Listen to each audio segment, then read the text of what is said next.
You happy to be here? Hi, I'm Sarah and welcome to my channel. I'm Acid Burn Zaya. I apologize for any noise problems that we have. It's currently bucketing down here, and the weather is an interesting weather, and I've got a little dog keeping me company. Well, we'll see how long she lasts. Hello, you gonna say hello? You gonna say hello? You gonna say hello? No, not gonna say hello. Gonna say hello. Okay, you just should probably get distracted by the window. This is my October wrap-up video. October, I started off with one of my 3 short stories that I read for Halloween. It was Riding the Bullet by Stephen King. And if you haven't seen the video, sure, go into, just click on Acid Burn Saya and just go through the videos that are there and click on it to get a more in-depth view onto my thoughts on Riding the Bullet by Stephen King. Just do a short thing. A 19-year-old finds out that his mother is in hospital and he hitchhikes to see his mother, and on his way there he meets something or someone that changes everything. Yeah, it was a nice wee short, easy way to start off the month, because last month I did not do well on my reading. So yeah. So number 2, second book that I read this month, shocking, a Colleen Hoover book. I had put November 9th by Colleen Hoover on hold, and it came through. It happened to come through when I was meant to be reading my thrillers and my Halloween books, and November 9th came through. I've got Confess on hold. Now, don't come at me. Colleen Hoover books that I read. I put myself down for quite a few Colleen Hoover books because they had been recommended to me on TikTok, and yeah, I'm not a Colleen Hoover fan. However, I have read 2 Colleen Hoover books this month on November 9th. I read, and actually it's been at that point it was my favourite so far. It's been my favourite of her romance books. However, it's still not. They're still not my type of books. I think it's her writing. November 9th is about a actress who is scarred. So she plans to move away and do Broadway and audiobooks in New York. So she's telling her father on November 9th, which is the anniversary of when fire happened at her house. And she meets this guy on November 9th. He just randomly sits beside him, pretends to be her boyfriend. I mean, when does that happen? The book was going so well. I mean, I was really enjoying the plot. I was really enjoying just the interaction between this girl and her father and the storyline that was going on. I really liked that bit. And then the guy came in and they were just going to meet every day on November 9th. And it's all very interesting. You know, each of them have issues, and there's other stuff that's going on that you don't know about. And I did feel at the start, it was like, why have Ben? You don't need Ben. You could just do a story without the romance, without all of it. And but he says he will write a book about their love story, and they'll meet every 5 years, because she comes up, she says, her mother says, you don't really figure out who you are until you're 23, and so that's in 5 years. So it's like, okay, well, I actually really enjoyed this book, and I found the twist amazing. The twist I did not see coming at all. The twist just completely came at me completely. Yeah, I did love that. I loved that I didn't even see it happening. Yeah, and this book has not been hyped like It Ends With Us. I have issues with It Ends With Us. Even though I bought the sequel. But yeah, it was actually really good. I really enjoyed it and just flew through it and wanted to keep reading it. So yeah. So yes, November 9th, Colleen Hoover. Right, the third book that I read in October was Carrie, Soto is Back. and I have a book review of this coming out. I just need to get it edited and sorted out, so it is coming. I started in September. I finished it this month, so yeah, it took me longer than it should have, but that was me being me, just not having time. But I loved Carrie.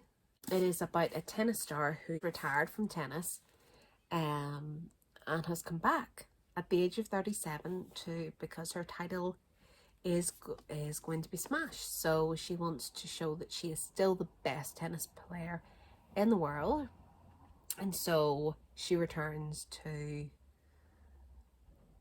show them who's boss. And does she, or does she not? But yeah, it's very good. Carrie Soto herself is a brief character in Malibu Rising, but you don't need to read Malibu Rising to read Carrie Soto is back.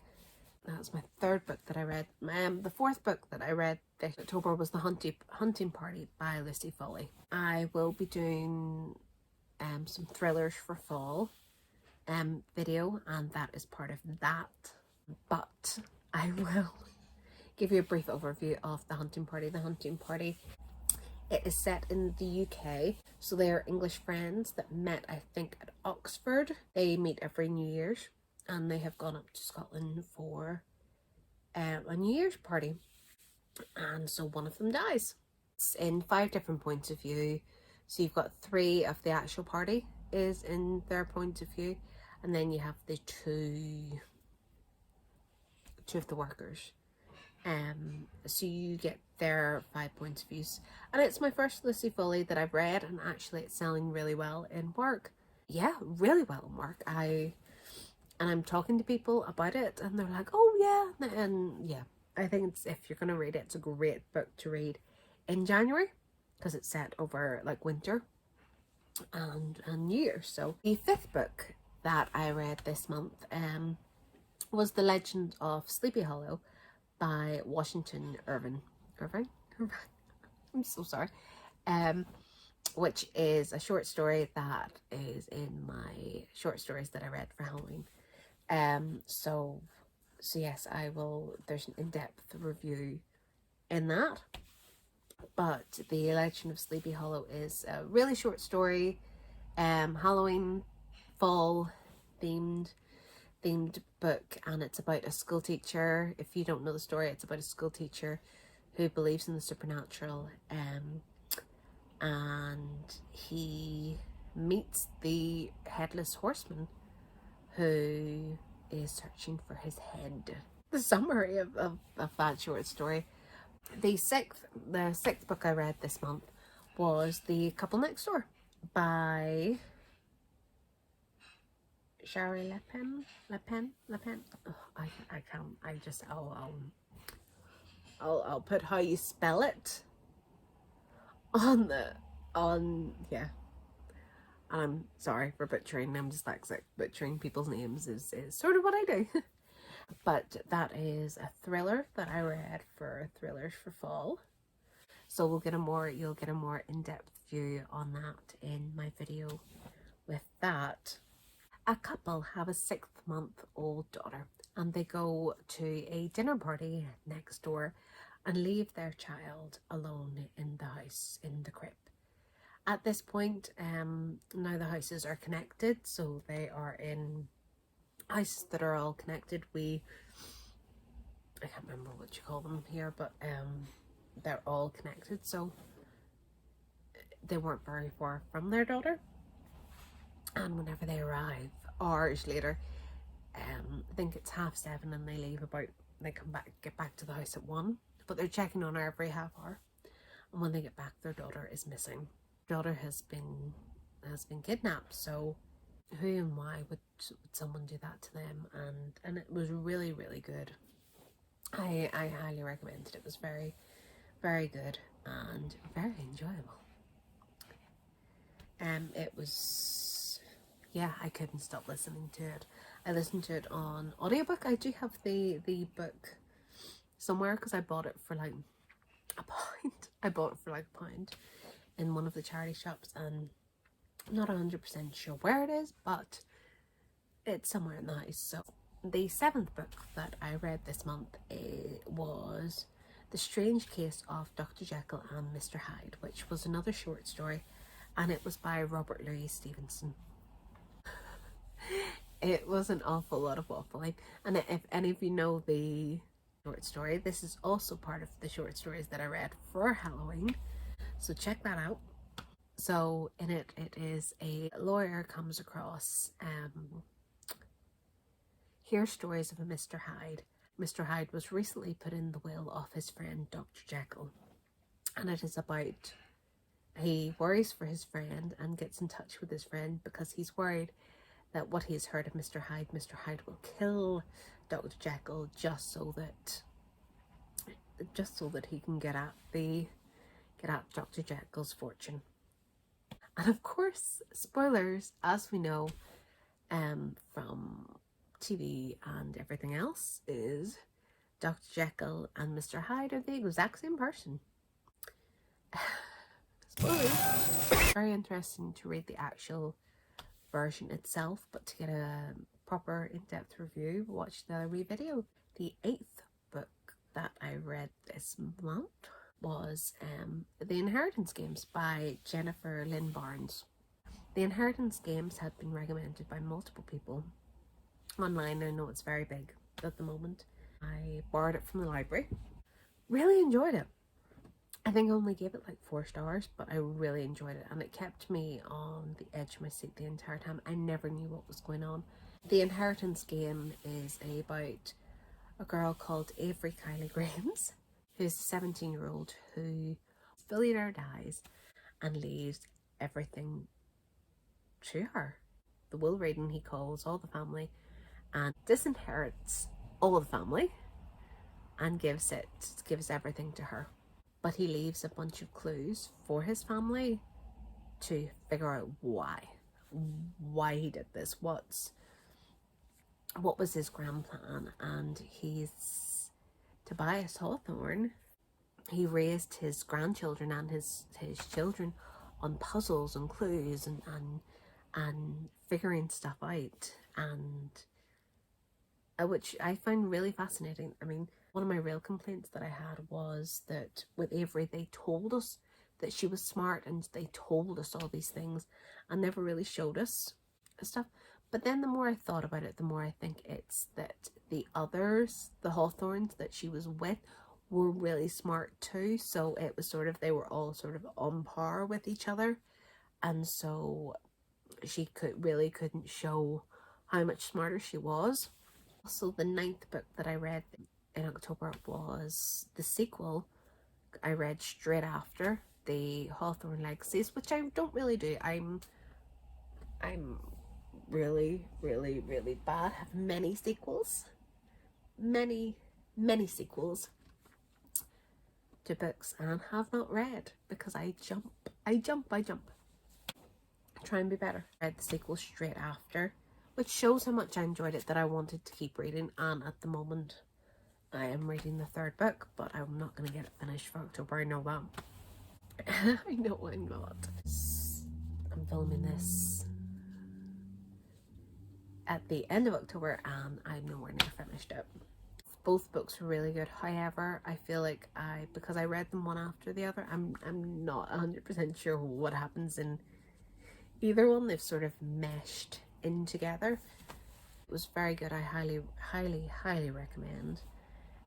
That was the thing with Avery at the start. You were told how smart she was, and she did a test in school that she had studied for. I mean, she didn't need to study, but she actually studied for this one, and the teacher was giving an impossible test that no one ever gets 100% in, because it's an impossible test, and she got 100%, and they were like, you've cheated because you got this. And so it was like, well, you did an impossible test, why would you do an impossible, and so I can remember the exact moment whenever I was reading it, and she was like, and they said that she was going to have to redo it, and she was like, fine.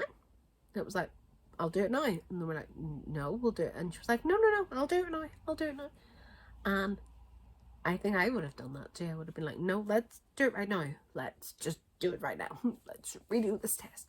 And it's the start of it, so I'm not like spoiling anything, because it's I think in like the first one, or the first like chapter, could be the second chapter, but the 10th book, I read 10 books this month, which is a huge thing for me. However, as I said, 3 of them were short stories, so, but even 7 books for me that's remarkable, because I'm such a slow reader. This month I read, my last book that I read was Verity by Colleen Hoover, which I just said I'm not a Colleen Hoover fan, didn't I? What happened was, whenever Colleen Hoover had been recommended, before I'd even read any of her books, there was a sale on, and I bought Ugly Love, Verity, and It Ends With Us. And I bought them all together before I'd even read any of her books. And yep. Read an author before you buy her books. Don't do it just by recommendations, because I hated Ugly Love. However, and please don't, I mean, everyone has their own opinions, please don't hit me for that, but Verity. Verity I enjoyed. I think I much prefer Colleen Hoover's writing thriller genre. Verity is a thriller. It is about a nobody author who is down their luck and has no money, has just been caring for a sick mother who's left her in debt, left her homeless. She ends up being sought after to ghostwrite a book by Verity, who herself who was in an accident, and you don't know what happened to her. She's incapacitated and unable to write. So, Lowen, another great name by Colleen Hoover. Not. They're so weird. They're just so weird. Lowen, who is our struggling writer, has been asked to finish her Verity's famous book series, to carry on these books. So she goes and she does this. She goes, and she's never read Verity's books before, so she goes and she ends up staying in Verity's home and going through her office and going through everything, see what she can find. And yes, so, and she comes across stuff. So this book was really creepy. Really creepy, I'm not even gonna lie. I think actually I had nightmares because of this book. Now it didn't scare me at the time, but I think I definitely had nightmares because of Verity. Verity is going to be part of, I will give a proper in-depth review on Verity in my thrillers that I read for fall, because it's part of that. So be on the lookout for that. But yes, it has a lot of warnings. If you don't like, check the trigger warnings with it, because I had a friend in work who wanted to read it, and I read it and I said, listen, no, this book is not for you, because actually I had a few people that I was like, no, if you don't like such and such and such and such, don't read this book, because of the trigger warnings in it.